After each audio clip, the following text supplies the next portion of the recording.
Welcome to I Scream, You Scream. We're your weekly... Nope, we are not your weekly. Sorry. It's a tongue twister. One more time.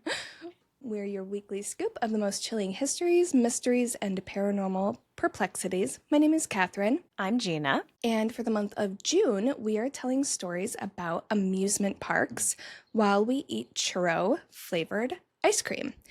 And just as a reminder, this episode is sponsored by Clobear Money Coach. So if you're ready to start investing but unsure exactly how to get started, visit getlazynow.com. But until then, grab a spoon and let's dig in. Hooray. Since I finished my ice cream so quickly because I had like 2 bites and it was half melted, I have a very special shout out. We have a couple special shout outs today. Actually, one, we want to give a huge welcome to V to the Patreon. Welcome. Very happy to have you. And I have a very special shout out to everyone on TikTok who responded to our video asking what weird things their parents wouldn't let them say. Yes, I love it. I'm going to share some of the highlights with you because we got some really good answers. Just for context, for anyone who, I can't remember which episode we did this in, but for anyone who hasn't listened to it, Kathryn and I were recently talking about words that your parents wouldn't let you say as a kid. Like, for example, I wasn't allowed to say the word butt. I had to say bottom. We posted on TikTok asking what people weren't allowed to say as kids. And some of the highlights were toddler. They weren't allowed to say the word toddler, which I don't get. Mm-hmm. The word fart. Oh, fart. Yeah, I've heard that. I get one that before. one. Yeah, that one was a response we got on Instagram. Ain't, which I think I also was not allowed to, because ain't a word. Because it ain't in the dictionary. Yeah. Mm-hmm. And then we got a very British one, which is water, but without the T pronounced. So instead of saying water, if you say like water, how it's correctly bad. pronounced. Yeah. Yes, exactly. And then my personal favorite one, this one is so fucking funny. It's the word gazebo. And it's because when they were a little kid, instead of telling someone to fuck off, they would say, go buy a gazebo. What? I don't know. It's so funny.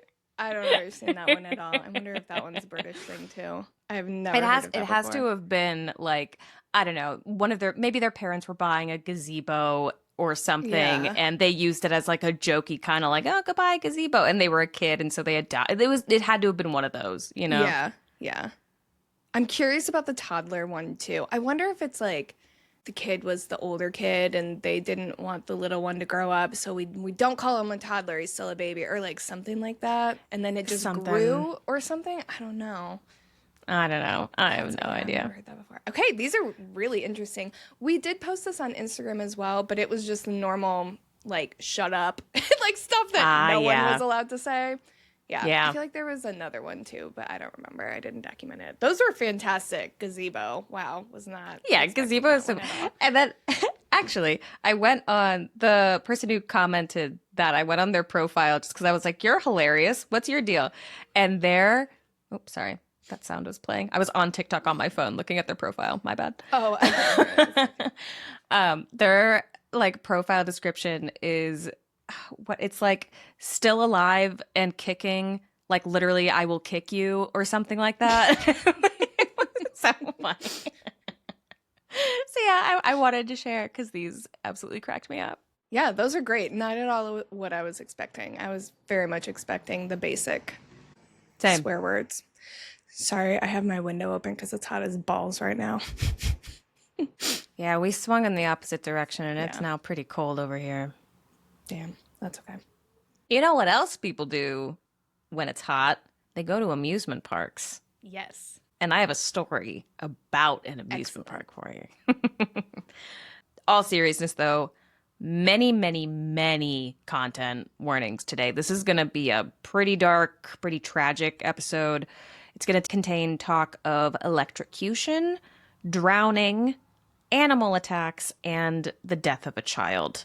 So big heads up for this one, guys. Listen, I have to say, I did not realize that amusement park month was going to be so dark. We did this as like a fun summer thing. And so far, both of our first two stories have been like real aggressively dark. So Yeah. super sorry. I can't promise it's going to get better. I think mine's a little bit nicer next week, but yeah, this was not planned.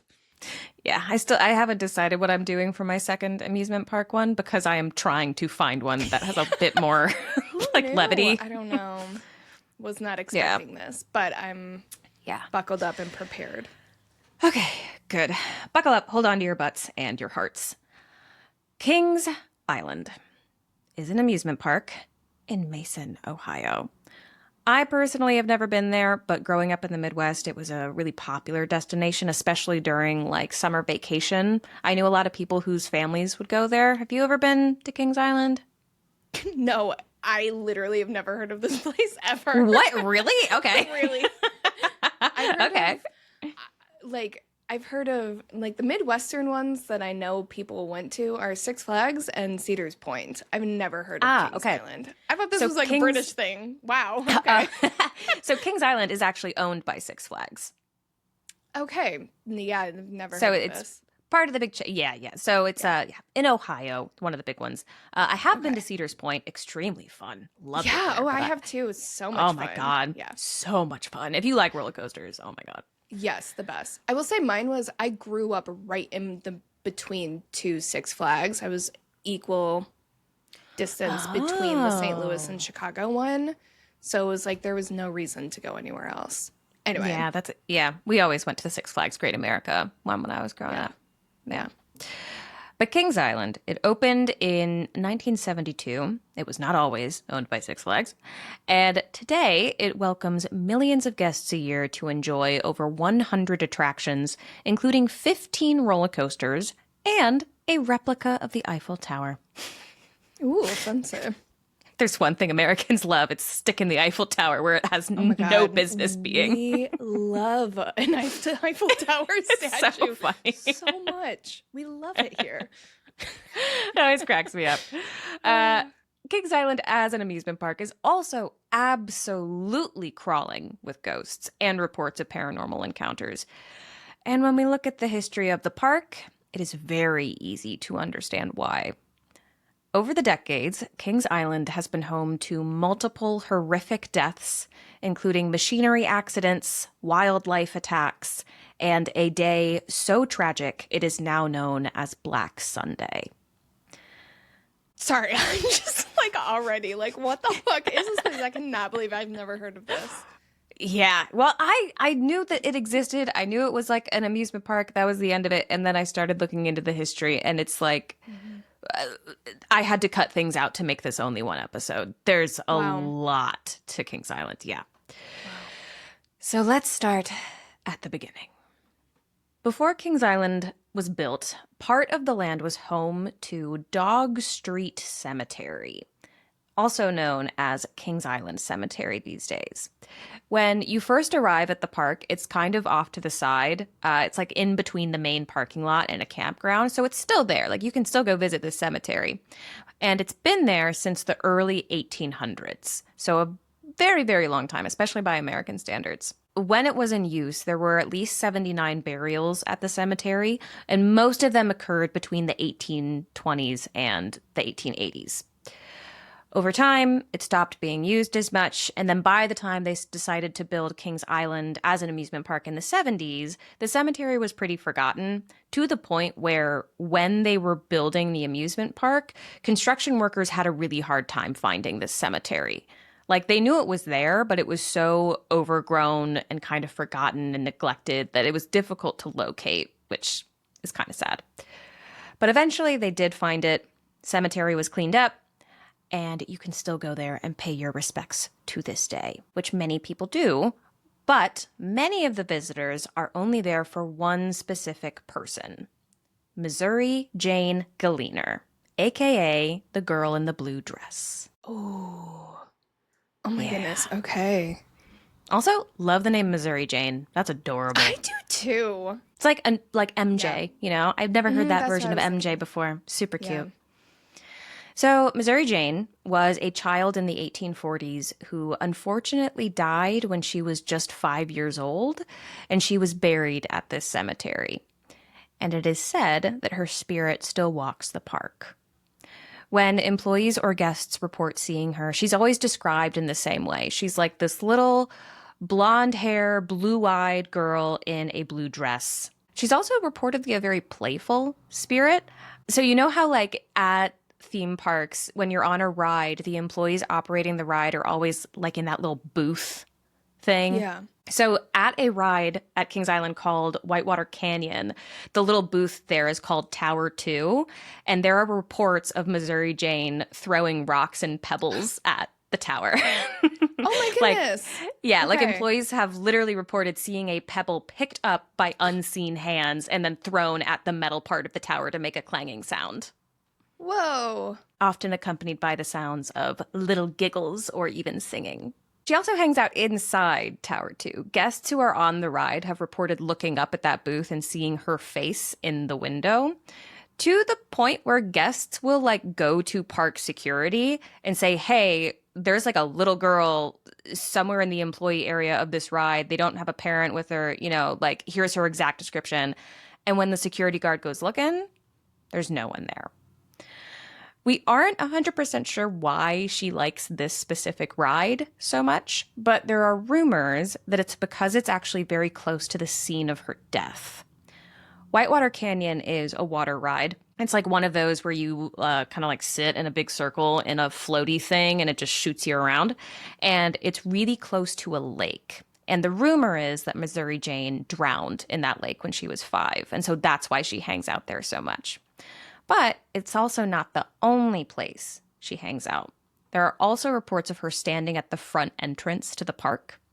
Very often, a story will go that, security guards will see a little girl in a blue dress standing there all by herself, and they'll go over to see if she's lost or if, her parents are coming back or something like that, and she will just disappear into thin air right in front of them.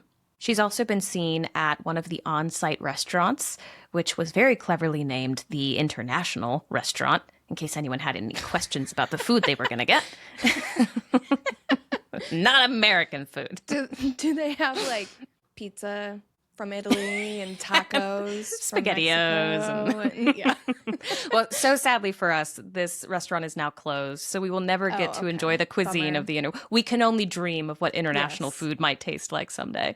Yeah. But I think they use it as an event space now. But back in 2012, there was an episode of Ghost Hunters where they reportedly had an encounter with Missouri Jane in this restaurant. And they used their like fancy ghost recording devices to capture a message from her. This is kind of sad. Her message was trying to find my mom. No. Yeah. Oh my God, stop. I know. I did read that her parents were buried really far away from her. Her grave is obviously in Ohio, and I read that her parents are buried in Illinois. So when people ask why she still hangs around the park, a really common answer is that she's waiting for her mom to come back. Ugh. Oh my God. No, I hate this. I know. It's I am screaming. No, I hate that. I know. It is sad. Awful. But it does sound like she finds ways to have fun at the park while she waits.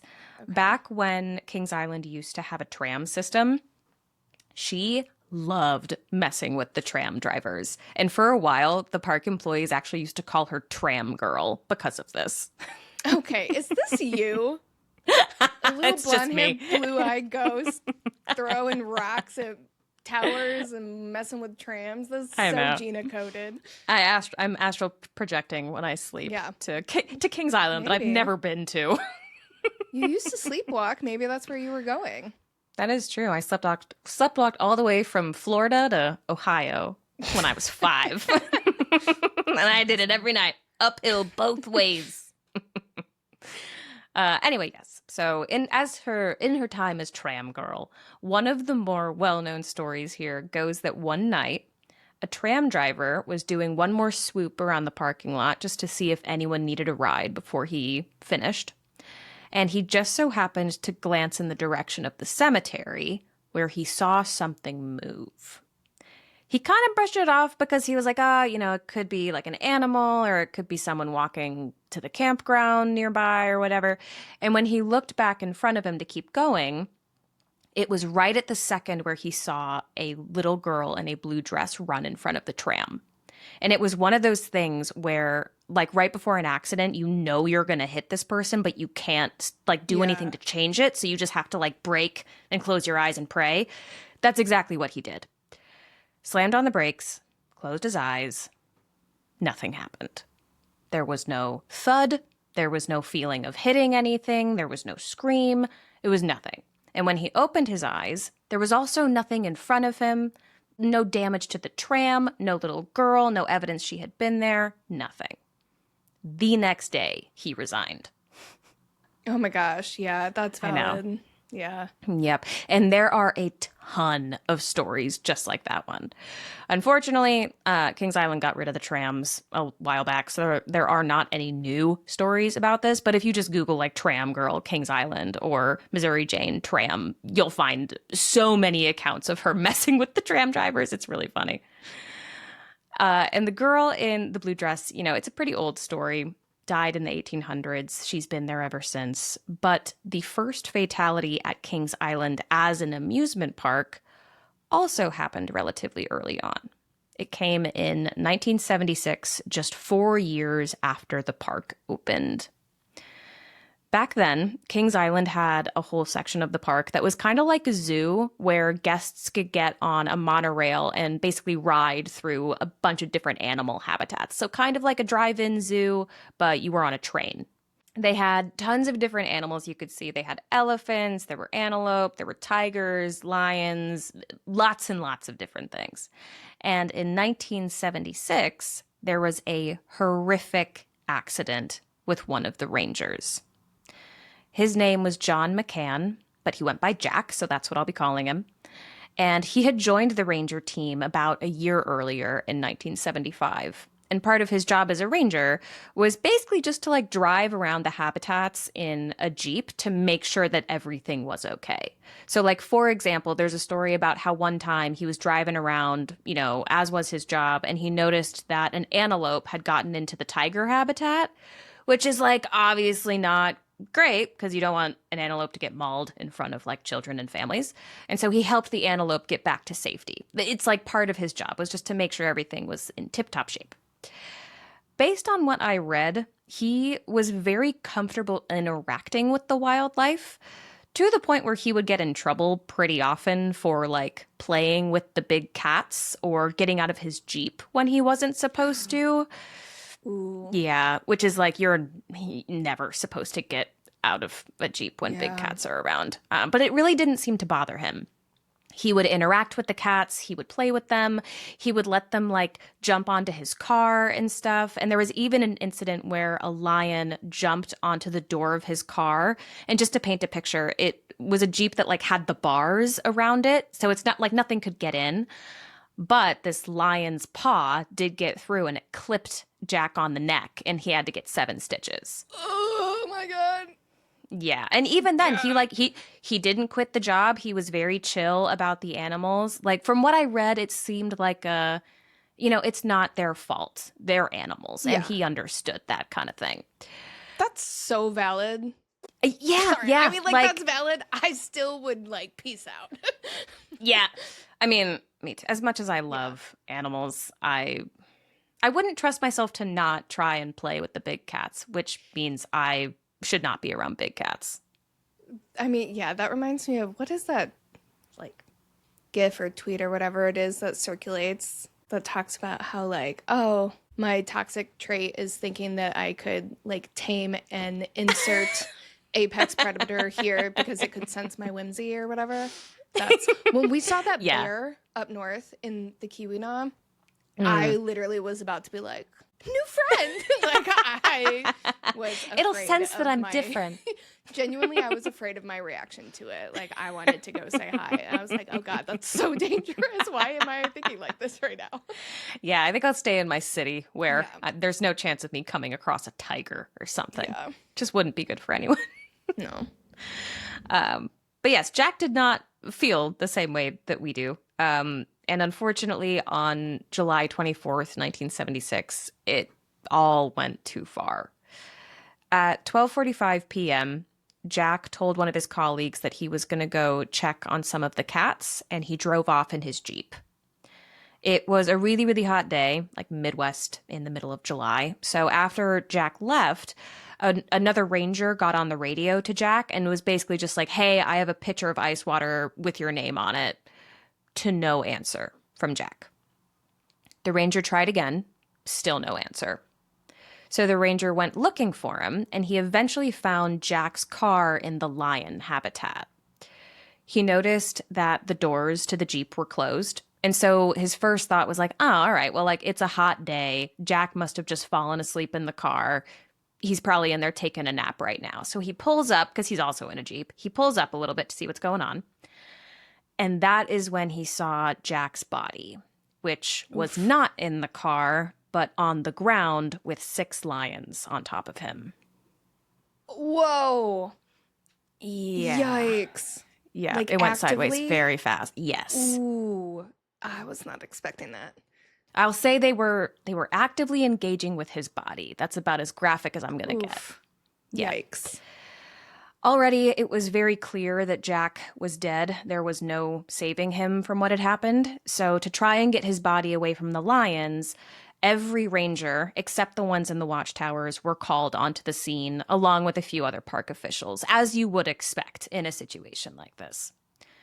They were eventually able to get Jack's body out of there. And once the lions were like under control and in a different area, they were also able to examine the scene.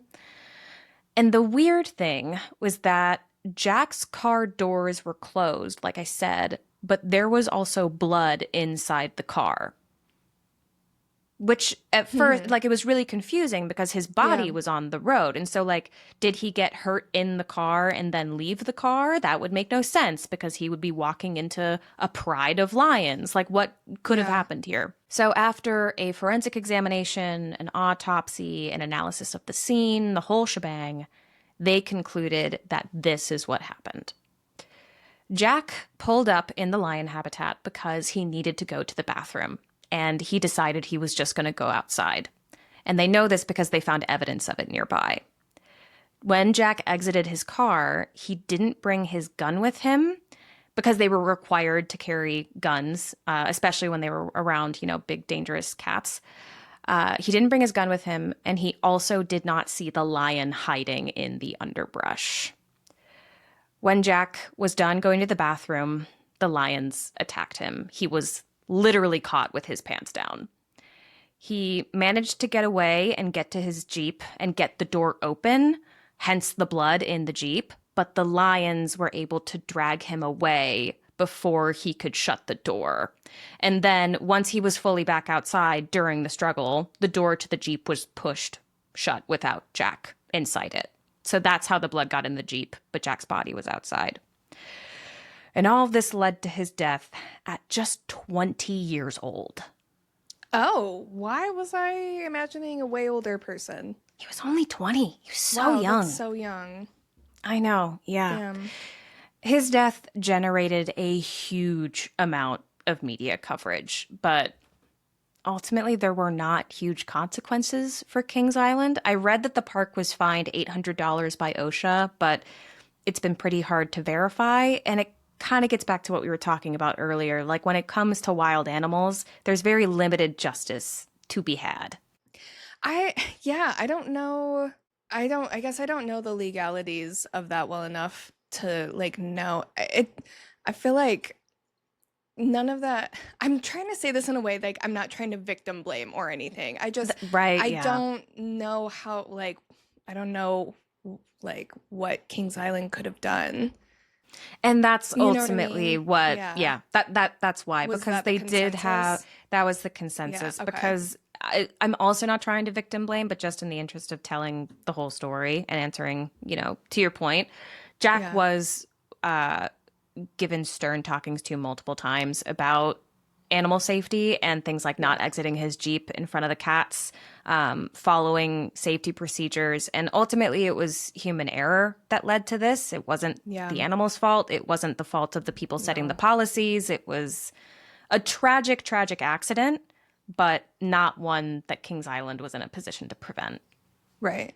I also feel like maybe this has nothing to do with anything, but isn't peeing on like a wild animal's territory not a great idea? I feel like that's a huge threat to them, right? I mean, isn't that like a sign of like they would interpret that as him trying to like threaten them or whatever? So they were probably like, "Fuck you, dude," and yeah. like I mean, went after I him. don't know. I don't know. Maybe I'm making that up. But at the very least, they would have noticed that he was in a vulnerable position. You know what I mean? So yeah, it's something along those lines. That safari experience no longer exists, by the way. You cannot go there. It went through a few name changes before ultimately shutting down in 1993. And it's been replaced. That area is now populated with a few different attractions, including a roller coaster named the Banshee, which has a pretty dark irony to it. Yeah. There was also an incident with this safari experience where like 50 baboons escaped. So baboons are scary. Honestly, I'm more afraid of baboons than I am of lions. They're mean motherfuckers. Terrifying that and there violent. were 50 of them. Baboons are scary. I wish that I could say what happened to Jack was the last tragic accident at the park. But about 8 years after the incident with the lions, there was another incident on the park's replica of the Eiffel Tower. And this incident is the origin story behind another very famous Kings Island ghost, Tower Johnny. On May 13th, 1983, a boy named John Harder was at Kings Island for grad night, which was this thing where like Kings Island would keep the park open late for graduating high school seniors. So it was kind of like a class party situation. They could ride the rides, there were like musical acts they could go see, all that kind of thing. It sounds like super fun. And John was visiting with a group of his fellow seniors from Hayes High School in Delaware.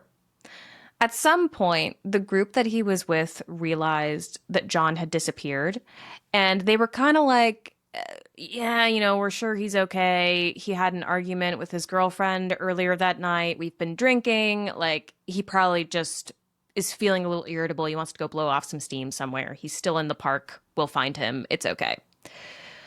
So they had dinner. And then they headed over to the Eiffel Tower. And let's talk about the Eiffel Tower for a sec, because understanding kind of like how it works and what the attraction is important to the rest of this story. So it's about 3 times smaller than the one in Paris. And the way the tower at Kings Island works is guests can go up to one of 3 different platforms to get a really pretty view of the park. So it's not like a roller coaster or anything. It's just like a viewing platform, 3 different viewing platforms. That specific night, because it was open for grad night, it was late, it wasn't like the normal levels of park attendance, only 2 of the platforms were open. There was the 50-foot tower and the 275-foot tower, and only 1 elevator was running for the whole attraction. The elevator operator was bringing a round of guests back down to the ground, and as the elevator kind of like settled into the earth, it did like a weird little hop thing. It was like the kind of feeling that you get when someone jumps while you're on an elevator. It was like that. Mm-hmm. And so the elevator operator turned to the guests and was like, "Hey, did any of you guys just jump?" And all of them said no. So when the guests got off the elevator, the operator talked to another employee that was on the ground, and they were like, "Hey, I think something might be up with this elevator. I'm going to take it back up just to make sure there's not like mechanical issues." And when the elevator started going up, another employee who was at the top of the tower heard a big bang sound and then a scream. And that's when the elevator operator saw blood through the elevator windows. They wound up finding John's body on the roof of the elevator. I know. What the fuck? It's like a horror movie. Dude, yeah. Cops and detectives were dispatched pretty much immediately to the scene around 10:20 p.m. And upon examination, they noticed that on top of the blood on the elevator itself, there was also a lot of blood on the elevator's counterweight. Because I didn't know this, I'm going to explain it just in case anyone's like me and doesn't know how elevators work. But when an elevator goes up or down, there's a counterweight that goes in the opposite direction. So investigators were confused about how blood could have been in both places because it's like there's no easy way for a guest to access either the counterweight or the elevator shaft. Like, how did he even get here, let alone how did he get hurt here? So, of course, they ended grad night early. They evacuated the park, but John's friends were still looking for him. At this point, John had not been identified. So as the park was being evacuated, his friends found a security guard and they were like, hey, we're like leaving because we have to, but our friend is missing. Like, what do we do? What is the protocol for this? And the security guard told them that there had been an accident, someone died, and they were looking for someone who could help identify the body. And their description of John matched the victim to a T. Apparently, it was one of John's friends who positively ID'd him, and then I think there was an official ID from a family member later on. An autopsy revealed that John's cause of death was, quote, a crushing injury of the head. Oh my God. And this, combined with his blood alcohol level, which was 0.21%, caused the sheriff's office investigators to believe that this is what happened. After John left the group, he went to go to the Eiffel Tower, went up to the 50-foot platform, so the lower one, and then there was like a fence there that he climbed over to access an emergency stairwell. Once he was on the emergency stairwell, he climbed all the way to the top, climbed over a railing, and then walked out onto one of the structural beams. It just so happens that exactly where he was standing on the beam and the way he was standing, when the elevator was going down to let those guests off, the counterweight came up and he got tangled in the cables, which is what made the elevator do that little hop thing. And so when the elevator came back up for a machinery check, the counterweight pulled him off the beam and caused him to fall down the elevator shaft. It was an unbelievable tragedy that still leaves people really confused to this day because it is just such a bizarre freak accident and it was wildly out of character for John. At first, there were a lot of questions of like, could this have been a mental health crisis? Was this maybe a suicide attempt? But there was nothing in John's history to support that. He was described as loving life. He was captain of the track team who wanted to go to the Olympics someday. He was planning on going to Kent State to study accounting. And like those things do not mean that he wasn't depressed or suffering, but it's uncommon to see someone who's suicidal plan for the future like that. So people also wondered, like, okay, could this have been like an attention-seeking thing? Because he was known for being like the center of attention. He really liked when everyone's eyes were on him. But the problem with that is that he wasn't doing this in front of anyone. Like there was no one in the elevator shaft to get attention from. So that doesn't really check out either. Well, we will never know. I feel like I'm not going to speak for everyone, obviously, but like, I've had intrusive thoughts. I've wanted to climb fences. I've wanted to go to hazardous areas to see what the hell they're hiding from me or whatever. He was there for a graduation night and was a teenager. Like that to me is enough to believe that that is just what happened. Like he was there having fun with his buddies, got a little too brave, and like did the thing that we all think of doing while we're standing in line for a ride. Like it's pretty straightforward to me. But we'll just never know though. Like there's just no, like there's no camera footage. There's no evidence. Like we will never know. We don't know for sure, even if there was someone else with him that he was doing this, like no idea. Okay. Yeah. We don't know. There's still a lot of questions that linger, and people have reported having encounters with him ever since. Some have reported hearing his voice come from the elevator shaft. And also, a lot of the attraction's electrical issues are chalked up to him. So sometimes, for example, the elevators will be delayed longer than they should. Sometimes the sensors will trip for no reason. And then some people have also reported seeing him near a roller coaster called the Beast, which, and this part's a rumor, Kings Island allegedly stored the elevator cables that killed him near that roller coaster. I personally don't think that's true. I think they were other cables that people just like created a story about, but people have reported seeing his ghost there as well. That's so tragic. Like, all these stories are of people so young. I know, dude, he was 17. Yeah. God, Yikes. I know. And I'm about to tell you another really tragic one. I'm so sorry. That's okay. You know what scares me even more than ghosts? My bank account, and especially saving for retirement. If you feel the same way about your own retirement savings, fret not, little spoons, because we've got something to save you from yourselves. Our friend of the pod, Chloe, aka Chloe Bear Money Coach, and founder of the Lazy Investors course, is teaching women how to build wealth without turning into a finance bro.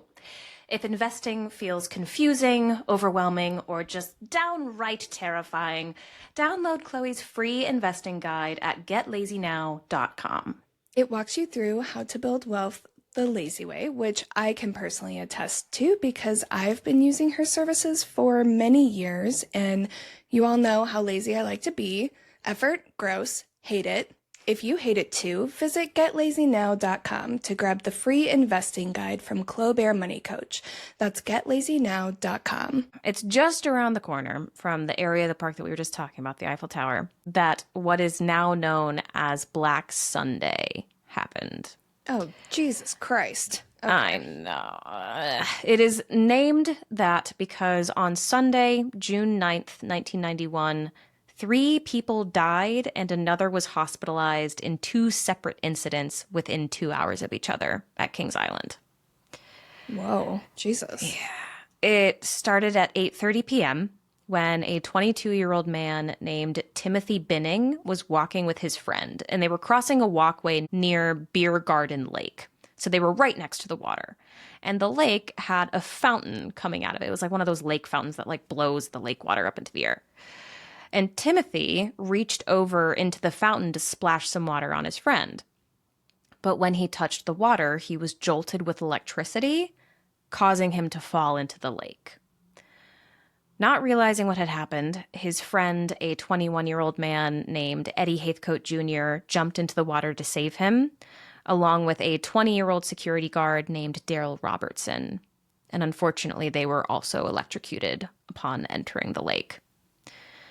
Timothy was severely injured, but he did survive, albeit he was burned pretty badly, whereas Eddie and Daryl, the ones who jumped in to help Timothy, did not survive. About an hour after that, a 32-year-old woman named Candy Taylor had an incident on a ride called Flight Commander. So remember how last week we were talking about those like swing rides where you sit on a seat and then you they spin you in a circle? So Flight Commander was kind of like that, except you weren't in like a single seat. It was kind of a 2-seater operation, and it could also do barrel rolls during the ride. Oh, wow. Okay. Yeah. And also, instead of like it being a chain that's connecting to the chair and spinning you around, it was like this big mechanical arm thing that you could control with a joystick during the ride. So while you were riding, you could decide like how high off the ground you wanted to be. So Candy was on this ride, but she was riding it alone. There was no one in the seat next to her, which meant that when she somehow came out of her safety restraints, she slid into the other seat and toppled out of the ride, causing her to fall 60 feet to her death. Oh, Jesus Christ. I know. Worst fear. That is like, yeah, we were talking about that last time with, like the worst fear at an amusement park. Not that one is better or worse than the other, but like the mechanics and speed between like a ride in the 1920s and the 1990s is so different that like this is so much more aggressive. And what's annoying about what the most annoying part of this to me is that in a lot of the press coverage, a lot of it even now focuses on the fact that Candy had a blood alcohol level of 0.3% when she died, which is really high, and it suggests that like she might have passed out, which caused her to slip out of the restraints and fall. But a lot of people blame her death on her being drunk. Like even like she's referred to as like the drunk girl who died, which I really fucking hate because it was the park's job to keep her safe. She did not do anything wrong. If your restraints require consciousness in order to stay inside of them, they are not properly restraining. That's the whole point of restraints. And just like there had to have been so many failures to let this happen, like both failures of like a mechanical failure of the ride, like it not being designed properly, but also if someone is so drunk that you think it's dangerous to let them on the ride, don't let them on the fucking ride. Absolutely. Yeah. There were multiple points of failure which led to her death. None of them were her fault.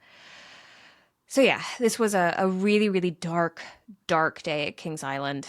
And in Candy's case, park officials blamed a design flaw for the accident.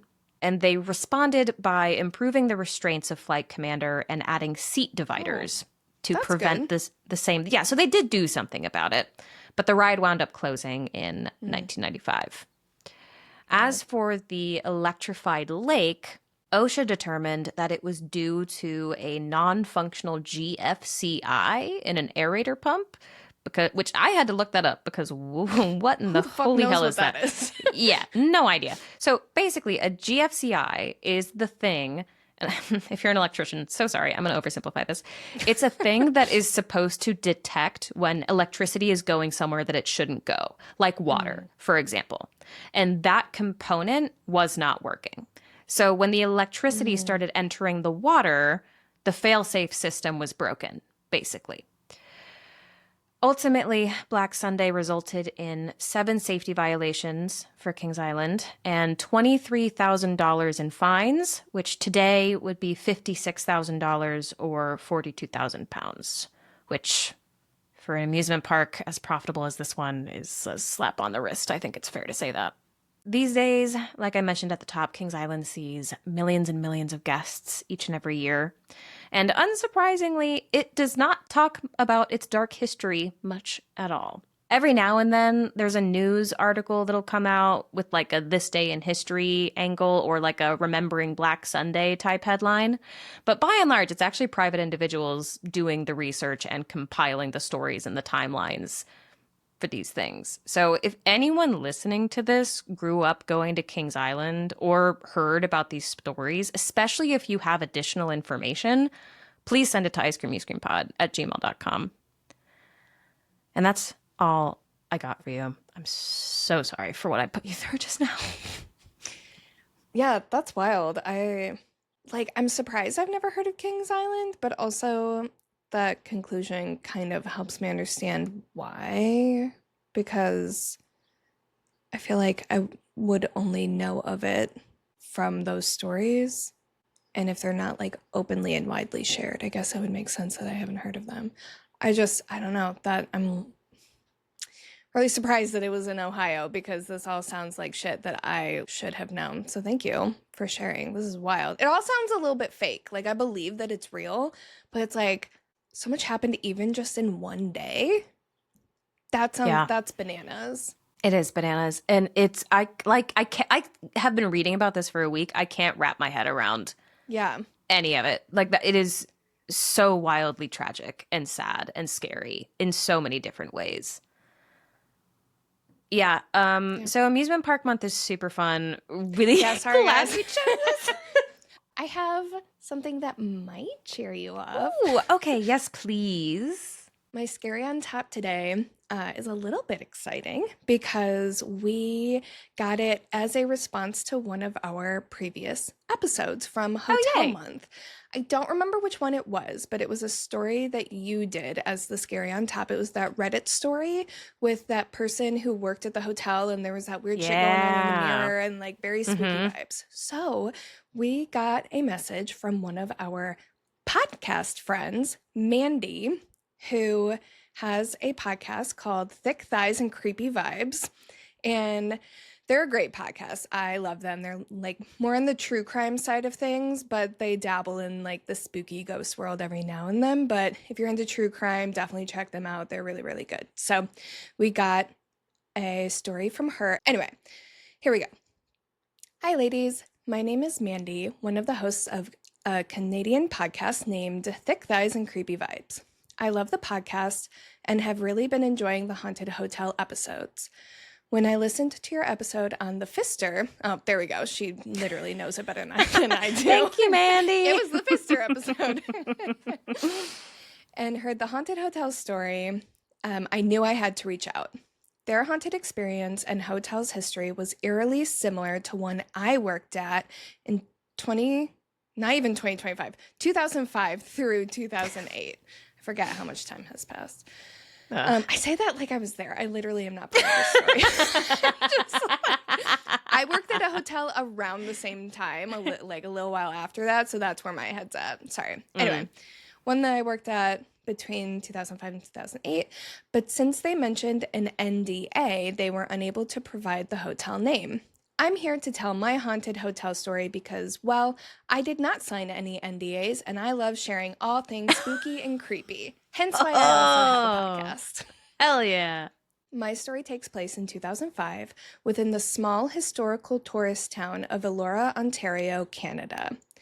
I was finishing my last semester of college for my travel and tourism course, which had me completing a 6-week co-op placement at the very popular historic hotel, the Elora Mill Inn. Now, before we dive into my experiences while working at the hotel, I'll give a little background. This hotel sits at the edge of the Elora Gorge and Grand River right downtown. The hotel dates back to 1833, when it was first constructed as a sawmill, which endured a devastating fire and had to be rebuilt. Can I just say, this was literally on my list of hotels to cover for Hotel Month. Oh, really? Damn. But I just had one, like we literally did Hotel Month because I wanted to talk about the Pfister in Congress, so I already have my 2. If we ever did a part 2, I would cover this hotel.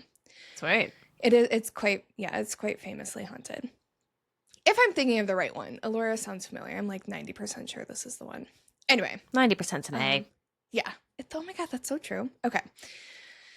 When it was rebuilt in 1859, it was also used as a whiskey distillery until 1876, before that was shut down. Over the years, it was used as both a saw and flour mill. It sat for a long period of time before it was purchased in the 1970s and converted into the historical lavish hotel it is known as today. For some additional context, the hotel is made up of 4 buildings. The main hotel, which at the time I worked there, had 3 floors of rooms. Then there was one small house on the property across from the hotel called the James Road House. The granary building made up of 5 rooms, kitty corner to the hotel, and last the coach house made up of 3 rooms to the right of the main hotel. There was a dining room, downstairs lounge and bar, and an event space upstairs, which was located above the front desk space at the time. My shifts were scattered between day, afternoon, evenings, and evening overnight. When I started my front desk shifts, my coworkers would tell me about the strange things that would happen while on shift later in the evenings and night shift. Being the spooky girl I am, I loved hearing the stories, and at the time thought that was all it was. That wasn't until I started having guests share with me some, quote, encounters they would have in certain rooms they had been checked into. These were 2 specific rooms, room 206 and 306, which were on the same side of the hotel. Guests would say they experienced feeling like someone was watching them, the bed shaking, or like someone was sitting on the bed when no one else was there with them. Other guests would say they had experiences in a room on the 4th floor, room 407. It was a room that had a loft-style bed. Some guests would experience the same feeling of someone watching them or that they were not alone. Some would say they would see a silhouette of someone in the bathroom mirror. I know. You and me both. This room was really only rented out when the hotel was at full capacity due to a wedding or corporate event. I will say the 4th floor always gave me a weird feeling, and it always felt extra cold, especially when I switched to working the full-time night audit shift. During these shifts, I really started to have my own experiences. It started out with my early morning room checks, where I would have to see if any room had requested breakfast for their room. Back then, they would fill out a paper and hang it on the door. Like I said, the fourth floor was extra cold and had weird vibe, and I hated getting off on this floor. Sometimes I would not check, or I would just stick my head down the hall and see if there were any white papers. If no white papers, I went back down to the lobby as fast as I could. That's actually really smart. That's super efficient. Every night, I worked during the hours of 3 a.m. to 5 a.m. The lobby elevator would always go from the lobby down to the lounge or travel all the way back up to the fourth floor and back down on its own schedule, even when there were nights the hotel was completely empty. When I say empty, just me, myself, and I. Talking with a few of my coworkers, I was told the story of how when it was a mill, a little girl had died in the mill, either from falling from one of the floors or from the fire that had taken place in the mill. To be honest, these are stories I have been unable to confirm. During my shifts as a night auditor, I would have to spend time in the dining room and also the lounge, which was located below the dining room, which I could access from a set of stairs to the right of the dining room. There would be some nights that I would enter the dining room way after all staff had gone home and most guests were in for the night, and it would smell as if the fireplace had just been put out. The fireplace was located in the middle of the dining room and wasn't actually a wood-burning fireplace. It was a gas fireplace. Some nights when I would pass through the dining room to across the lounge, I would experience nicely set tables for the next day on my way down the stairs, but when I came back from my time in the lounge, I would find knives and forks on the floor as if someone had pushed them right off the tables. Sometimes I would also experience the drawers where the cutlery was stored being opened even though no one had been there. These drawers were not ones that opened easily or were the, quote, gentle close style. They were old wooden hutches that would get stuck or really squeak when you opened them, so I should have been able to hear it if someone had opened them. Some nights I would hear footsteps or the sound of items being dragged on the floor in the hall right above the front desk. Oh my God. Which, like, I have questions about that. What the fuck? That's so terrifying. When I first started to hear these noises, there had been a wedding held in the hall, and I thought that maybe one of the servers was still upstairs cleaning up, so I decided to go up and give them some help so they could get home since it was late. When I got upstairs and looked around, I realized no one was there. I even went straight to the kitchen to see if maybe I had just missed them, but nope, no one was actually left working but myself. That night, I spent mainly hiding in the back office until the morning staff arrived. One night, I was in the lounge when a wine glass started sliding off a hanging rack above the bar, only to fall and shatter. It hit me with the glass shards. I was not alone that night. I had a night cleaner in the same space as me who witnessed what happened. The most unsettling experience I did have during my time at the hotel was one evening during the winter. It was later in the evening, I would say probably around 11 p.m. The doors to the lobby were those big, heavy, school-style doors where you had to push on the long, chunky handlebar for it to open. I would use my Allen key to lock the handles so no one would come in unless they rang the doorbell or knocked. It was for my own safety, especially that late at night and on nights where the hotel would have minimal guests. It was a quiet night, maybe only a handful of guests and no one expected for the evening with a late check-in. I was doing work at the front desk when I heard a big knock at the door. It was dark, so I couldn't see who was at the door. I got up, opened it, but didn't see anyone standing there waiting to come in. I looked to the right, no one left, no one. Since there was another door further down to the left of the building, I thought maybe they had gone to the door to see if it was open since this one was locked. No one was there either. I saw no one anywhere in the parking lot. This really scared me, especially since I was alone with no other staff members. I noped the fuck right back into the hotel and made sure the front door was locked. That really scared me. I was a scared 20-year-old, 4-month pregnant woman who decided to call her mom for help who lived 15 minutes away instead of the local police station. Thank God I did call my mom because that badass woman drove those 15 minutes at almost midnight and walked around the whole area wielding a baseball bat to make sure I was safe. Hell yeah, mom energy. Yes. She also did not find anything or anyone, but what she did was sit with me until my shift ended at 7 a.m. To this day, we still talk about this and how that was one of the scariest things I experienced working at the hotel.